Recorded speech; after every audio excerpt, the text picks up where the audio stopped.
Hey guys, this is Hee-Haw with Dark Moon Cards and Games, back with another one of our mini decks that I've been putting together the last few weeks since we were able to kind of get into the battle style set on the trading card game online. This is another one I had my eye on as soon as I saw it and just had to work out some bugs and try to get it working, but I just love the Pokemon, so again, if I like a card, whether it's very good or not, I'm going to make a deck out of it. And this one has actually been surprisingly good. See him highlighted here. This is Necrozma V. And let's look straight at him first. Necrozma V, 220 HP, weakness to dark, resistance to fighting. I think he was ignored immediately upon release because of Eternatus's success. But I think also with Urshifu's success, that resistance to fighting is pretty significant, and he also will hit Urshifu for weakness once Jirachi GX goes away. So this is another kind of card to keep your eye on, keep on the back shelf. Prismatic Ray doesn't seem like much of an attack. 20 damage to the active, 20 to 2 of your opponent's bench Pokemon. The more and more I play this deck, the more I use that attack, and you'll see why as we get into it. Second attack, Special Laser, not Laser, does 100 damage, but if you have a Special Energy attached, it does 120 more. So you can pretty much any Special Energy that you want to put on that applies will activate that. There's lots of choices on that right now, so that is pretty cool. That makes him hit 220, which is a nice solid number because that gets a lot of the regular Vs in the format. And as you'll see in the other ways, that if any of the ones that it does just barely miss, any of the guys that are 230 are really easy to take out in this deck. His partner in crime, got 3 of those Necrozma V. His partner in crime is going to be the baby Necrozma from Unified Minds. I did mention rotation just a second ago. When that goes out, I will have to try to find a replacement for this, because the combo of these two really is what makes this deck work. Now with a Special Energy attached to him, his base 100 does 60 more damage, so total 160. The 30 attack is kind of a, if you don't have anything else to do, the barrier attack, you can do that, but that's kind of a last resort. But the Special Laser, in conjunction with the Necrozma V's attack, usually adds up to your 2-hit knockout on anything in the format. So that is definitely good. But the reason you like to follow a knockout of Necrozma V with this is so you can get to that 3 prize card count on your opponent's side. I'm sure most of you know where that's going, because then that activates Blacephalon. He does 4 damage counters anywhere you want to, which you can use late in any game in this with this deck to just kind of clean up any kind of knockout. And you'll see another way this kind of works here in just a second when you get to the other Pokemon in the deck. But ideally, you want to get to that spot where your opponent is at 3 prize cards, where you can put 12 damage counters down. And if you can achieve that in this one, then most of the time, depending on what you're playing against, it turns out as a mark in the win column for you. We do all this kind of talking about the spread and little bits of damage here and there, but where that comes into play is because of Bayonet. And Bayonet is awesome. I haven't played too many decks with Bayonet over the years, but I could not ignore this one. This is the Vivid Voltage one. When you play from your hand to evolve one of your Pokemon during your turn, you may devolve one of your opponent's benched evolved Pokemon and put that stage, or that highest evolution stage, into their hand. And this applies to everything, whether it's a Galarian Berserker, a Frostmoth, or if it's against a VMAX deck, it means you get to pick the VMAX up and return them from that massive 320, 330 HP beast back to their 210, 220 HP form, which puts everything back in reach, which is probably the reason most people looked at Necrozma and thought, it's just not going to be good enough because he can't do enough damage. But Bayonet can make that damage very significant. Been playing this Bayonet in this deck, and just seeing how it works here, I'm constantly thinking of other decks I can put this in. I'm going to be squeezing it into any list I can get it into, even if it's just a 1/1 line. For purposes of this one, it is a 2/2. A lot of Pokemon to talk about here. I'm trying to keep this as brief as we can. But there are a lot of moving pieces in this. The next kind of V and baby line is the Mimikyu V. It does 3 damage counters to the active Pokemon for each prize card that they have taken. So after the same knockouts that we talked about, he might be doing, if they've taken 3, he could put 9 damage counters on for 1 energy, or 12 if they've taken 2 Necrozmas. He maxes out at 15, because if they take any more than that, then they've taken 6 prizes and they have won the game. But what is cool about him is if you can save this guy and not start with him, like probably, even though I only have 1 in this list, probably 2/3 of the games I play, I open with this stupid little Mimikyu. And that negates his ability, but when you can hold him for the right time, lay him down, come up and attack with him, he is got immunity for that following turn from your opponent because of Dummy Doll. When you play from your hand onto your bench, you may prevent all damage done to Mimikyu V by attacks from your opponent's Pokemon until the end of your opponent's next turn. And the trading card game online even asks if you want to do that. I don't know why. You'd think it would just be automatic, but they said may, so I guess that's why it has to ask.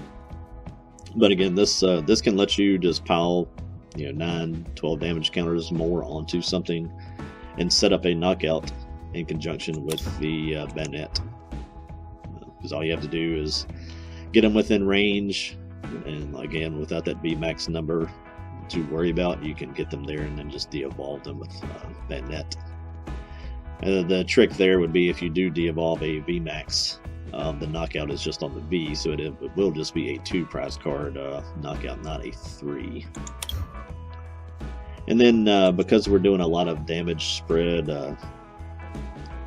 kind of counters here, counters there thing, especially with the existence of Cheryl, this one is very significant. This is the Mimikyu from Darkness Ablaze, and it just says all of your opponent's bench Pokemon can't be healed, and you can even force something back to the bench if it is active and you don't want that Cheryl to come into play with Escape Rope or a boss or something like that. But that is the majority of the line. Of course, I have 1 Crobat, 1 Dedenne, and I also have a Fion in here. Just again, a lot of times you want to push something back so you can damage it on the bench, or just push it back so that you can de-evolve it with Banette.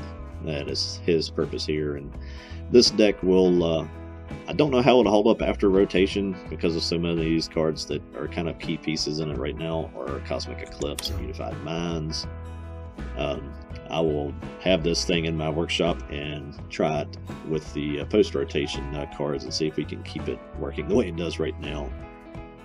Down the line, I guess let's look at supporters first. Got 3 bosses, because that gust effect is very important in this, to either finish something off or to trap something on the bench. Marnie is huge. That's why we play 4 in here. You got to keep your opponent just kind of slowed down a little bit. I love just trying to Marnie almost every turn in this that you can, at least through your major turns anyway. Do have 4 research, so you can dig. Doesn't hurt to throw away parts of this deck, but you just have to be careful when you use that. That is the supporter line. Straight up, pretty simple there. And down the item cards, not anything here that is super out of the ordinary. 1 reset stamp, 3 switch, 4 quick ball, 3 communication. I do have just that 1 escape rope. Have turbo patch in here. Again, can get you to a quick Necrozma. A lot of times I'm just doing prismatic ray and spreading, but sometimes if you can get some energies in the discard pile and get these guys in your hand, you can kind of get a surprise special laser off and take something out. And also good for later in the game to recover. But you try not to get too many energies in the discard pile, because again, the tools are always down here. I wish they stayed with the other items. Because of XP share, it lets you just move a basic energy from not active Pokemon that gets knocked out, if I can talk, down to whichever guy on the bench is wearing these guys. That's why I've got 4 of them. And he's also good to power up Blacephalon or the baby Necrozma, just depending on the pace of the game and kind of what's going on. And then I've got 2 Viridian Forests to help you discard some energy for Turbo Patch and to get them into your hand. And scroll this thing down. Got 8 Psychic Energies. Could probably change this count around. I've got 3 recycles in them just because I want to get them early. Really, once you get one in play, unless something weird happens, it's going to be in play for the rest of the game. Because anytime it is discarded from play, so whether it's knocked off with a hammer, or you retreat, or something is knocked out, it comes back into your hand. And usually under those circumstances, the only way somebody can get rid of it would be for them to get it back into your hand and then play Marnie or Reset Stamp after they've done that with a hammer or something like that. And then I did a draw energy. I guess you could do capture again. Scroll through the whole list of special energies and just decide which ones you want to add if you want to. I did this just to draw another card, capture. There's not a huge need to always get like a full bench of Pokemon in this one. It's kind of situational. And I think that hit on everything there. Very surprised at how well this deck has been working online. Beat a variety of things. We will play some games with this and see what we come up against, and see if we can really confuse some of our opponents without confusing myself too much. Alright, on this one, I lost the coin toss, and my opponent chose to go first. See a Galarian Meowth, actually 2. And that's it, so holding some supporters, probably going to be a Zacian deck, maybe a Luke Metal of some sort. I got, not a great start, I have just a Shuppet, a Mimikyu, but we don't want to put him down yet. I'm going to Quick Ball and get that Necrozma. And we can go ahead and switch. Don't want to put the XP share down on Shuppet anyway. Well, Marnie, that may hurt their progress as well. Didn't do anything amazing for mine, but we can Prismatic Ray and go ahead and start the spread a little damage around. I think we have to get a 60 on these guys to then de-evolve them, even if he gets to Berserker. That's the plan on those. That should be, if I can keep spreading with this one before Zacian blows it up, can take 2 easy prizes off of these Persians. But he is drastically improving his setup, so we may not stick around that long. There's a Zamazenta V. Gonna charge. Looks like he's trying to charge the Zamazenta first, which is okay with me. He only hits for 130, so my Necrozma can live through that. I don't know if there's some damage reducing things coming that are going to make Zamazenta harder to knock out.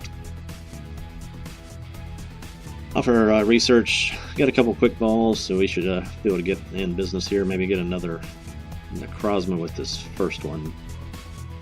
I'm going to throw away an energy for Turbo Patch.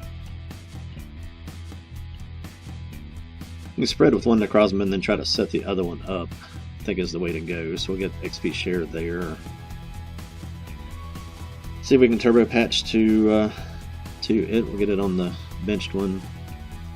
I'm going to throw away the stadium because if we bump the Chaotic Swell, then we're throwing away the stadium anyway. Grab Crobat. I would like to hold on to my switch. There's Mimikyu again, but again, we don't want to do that at the right time. That's it's a pretty cool play, but it is got to wait till we've lost some prize cards first. Gonna spread again. I think we need to hit this Zamazenta. He's 230. I can do 220 with Necrozma, so we can knock him down into one-shot range for the next Necrozma, or this Necrozma if he lives again. Kind of anticipating Zacian taking me out soon. If kind of thought that would have happened already. There comes the hammers. There goes that one.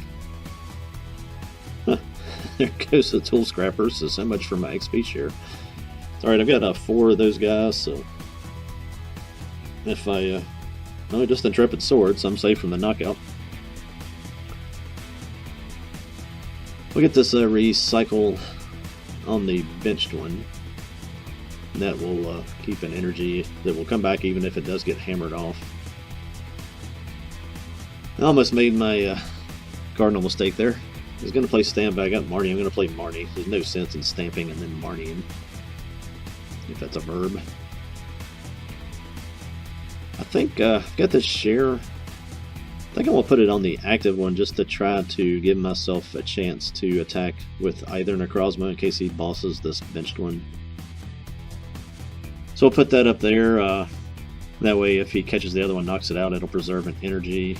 And there go the two Persians. So don't have to worry about the damage boost there. Kind of interesting there. I guess he could have used the ability to get the Persians out. He may have searched and saw that they were prized or something. I got stamped and hit for 130. I think our play here is we will just try to attach to the benched one and get a switch. Got 3 switches and an escape rope. I don't want the escape rope though. I want to take out this Zamazenta. No target for the Shuppet right now, and I've got another. There's my switches. Don't want to get moving too fast here. Let's get this communication in hand and let's use it. Yeah, we'll just go ahead and switch. Yeah, let's communicate and get. I want to get that baby Necrozma. Then I can try to turbo patch to it. Turbo patch works, so there's an energy for him. Special laser finishes off Zamazenta, and we'll take 2. Kind of a tight spot for my opponent. I'm not sure, I guess he's going to send up the Zacian. And, well, there's a scoop. Alright, I'm going first in this game. Which means no supporter, which is always a little more tenuous. And as I think I mentioned in the deck profile part, I seem to like to start this one Mimikyu an awfully lot, which is not bad, but we have a lot of switching ways, switching techniques in here, so we can probably deal with that. Played that draw energy and got another special energy, so no real benefit off of that. But playing a Lapras Frostmoth deck, which one of my favorite decks. Well, personally, still haven't done a video on that. I probably should. I love the new Snom as Call for Family, which is great because it helps this deck set up and be a little bit more consistent, especially getting to a second turn Frostmoth. There goes Call for Family. Another experience share, which I don't need. We'll play Psychic down. And then Marnie, see if we can get a switch and start spreading here. And no switch. We got some communications. We can we'll get a Necrozma V down. Go ahead and put this Banette back in. Get a Shuppet. Shuppet always serves a couple purposes. Of course, the obvious one is to get ready for Banette, but it also makes your opponent think a little bit when they see that come down. Communicate in and get Crobat. And not get a switch. So, Mimikyu does have that 2 energy retreat cost. That's a shame. It's not a 1, because I could already be out of the way with him. We'll get a switch at some point, maybe. There comes a full school, I guess, of Laprases, Lapra, whatever the plural of Lapras is. The Dene, I would imagine they should get into Frostmoth this turn. Let's see. Or maybe not. Doesn't seem like either one of us are having a dream start here. There goes a bucket. Another bucket. He must be having. There's a third bucket. He's having the trading card game online shuffle that I get all the time, where it gives you 3 or 4 of something. So I kind of hate to do this to him. I think we're going to have to stamp that that energy away since he just played all of his buckets, probably. We get Blacephalon down. I really like to have that baby Necrozma down instead, but that Mimikyu start just always kind of gums the works up a little bit. I want to get an energy on this second Necrozma so I can just switch to him and start spreading. Get some damage on these Snoms and see if we can get our switch. No switch. Well, we might just sit here until somebody knocks out Mimikyu. 3 switches and an escape rope. I will take either at this point. I'd rather have the switch, but escape rope is okay. I could push that Snom down and hit it on the bench. I can't imagine it's going to be active any longer. If I could have got out of this Mimikyu start, I probably could have knocked these Snoms out already. There goes one to Frostmoth and energies to Lapras.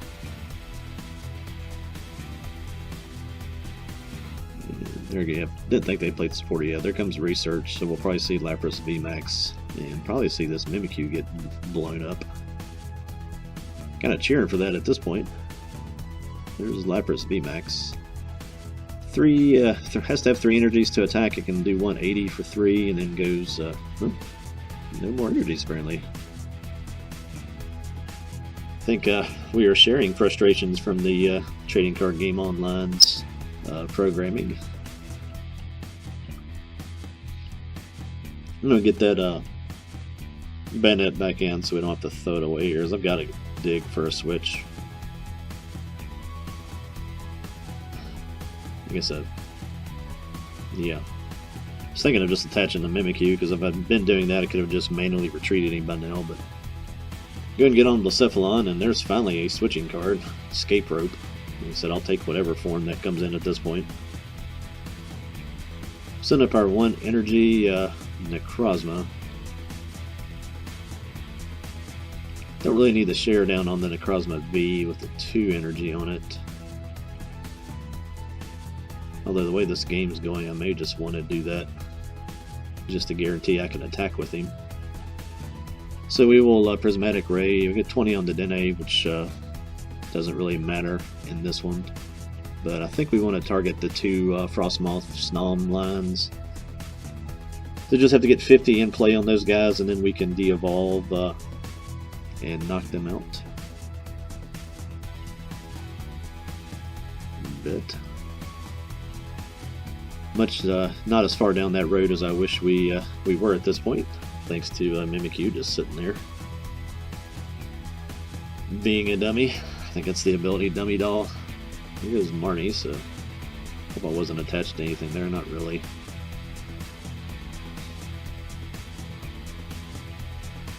Look at the training center. Don't think I've got any energy in the discard. There's some Frostmoth action to Lapras. Got him up to 210. So we got 4 energies on there. Actually survived that by 10, so it kind of changes what I was thinking.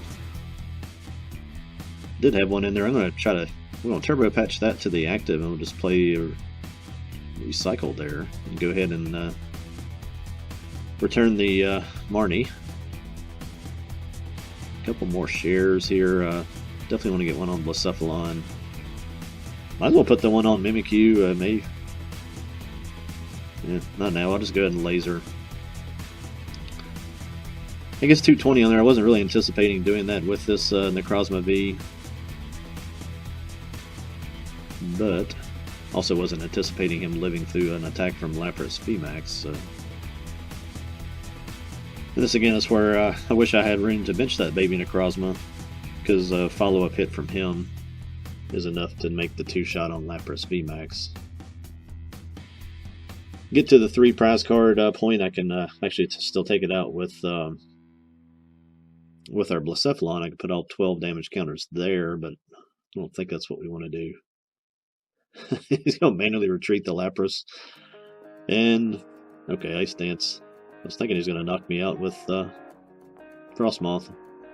To do 30. Yeah, it's got Aura Beam. Yeah, I guess that's okay. It's not a bad play. Leaves 1 prizer active for him. Got to move my energies here. So we'll go and get one on the Necrozma and then one. We'll get him on Blacephalon. I may just need to send this Blacephalon up now. Don't have a way to catch, otherwise I'd send up the other Necrozma. We'll get our baby down. Share him and then get our special energy on him, which will activate his 160. And then we will Marnie again. A lot of Marnies in this game. Doesn't seem to be... I guess it slowed us both down a little bit, not too much. I'll bump that training court, and I don't need this to Dene. I think we'll toss it and get a energy just to thin a little bit. Blacephalon here, I think what we want to do, Snom is 50, can put 3 on him, and then put 1 on the other Snom, and that sets up a snipe and a de-evolution knockout on the Frostmoth, and a snipe on that Snom if he doesn't evolve it. Take those guys out, they can shut down his energy acceleration. I don't know, it seems like the way this game excuse me, is going, I shouldn't try to plan too far ahead, because it just keeps on sort of changing on me. He's gonna Ice Dance to that fresh one, and then another Marnie. I think he's winning the Marnie battle, maybe. Or maybe we're even. I haven't kept track of that.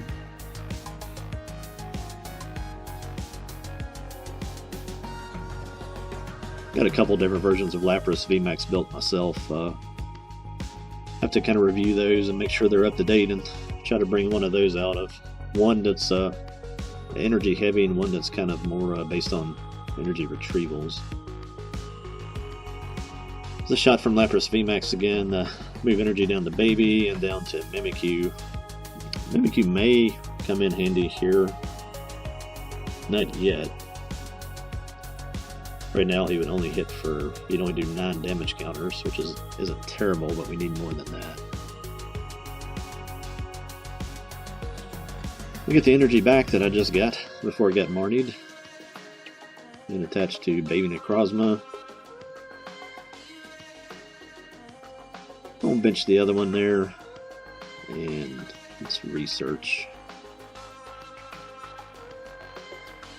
No energies to patch, so yeah, we're down to single digit cards there. We don't need any more research.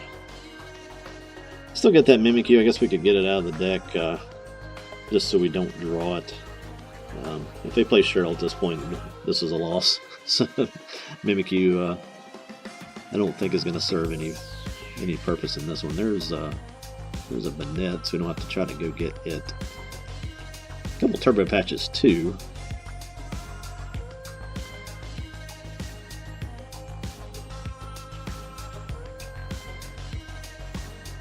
We're at 3. Yeah, I'm afraid he's going to load this Lapras up big time. And there goes. I'm pretty sure he's played 9 Marnies. Yeah, that may have been his 4th Marnie anyway.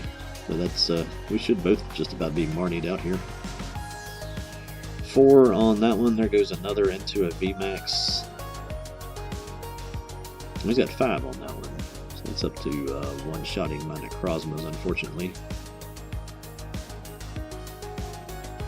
This should be 240, which will more than take care of our Baby Necrozma here. I think we can get into a boss though. We've got a win scenario here. We can de-evolve that Frostmoth. Then we just need to catch something we can knock out, which right now I guess would be either Crobat or Dedenne. One of those 2 prizers. I think we're beyond being able to try to snipe out that other Snom, because he's going to one-shot any of my Vs. I'll set up Mimikyu. I can manually retreat him if I need to. I guess we'll go ahead and do this, and if we don't get here, I guess we can maybe get a Dedenne and try to dig for a boss. But there's a prize on this Nom knockout, and there's our boss. So actually, that's an amazing turn of events there. We'll switch to Necrozma, and then we'll catch, let's just grab Dedenne. And there's a 3 prize card turn, not involving a VMAX, and the win. So there's another. Well, there you guys have it. Pretty solid look at the deck, and a couple games to show you a couple different routes it can go. Very solid deck. One of those ones, the more I play, the more I like it. It's not super hard, but it does involve thinking ahead a little bit and kind of plotting out your knockouts ahead of time. So it's one of those games, or one of those kind of decks that you have to sort of have a script, but also be willing to change gears when it goes off script. But I've really enjoyed playing it. I hope you guys like this one, and we'll give it a try as well. Maybe introduce something a little different into the format. If you guys like what you're seeing here, please like and subscribe and share these videos, and you can even hit that little notification bell if you want notice for any future videos when they get posted. This has been Hee-Haw with Dark Moon Cards and Games. Be not afraid. Later.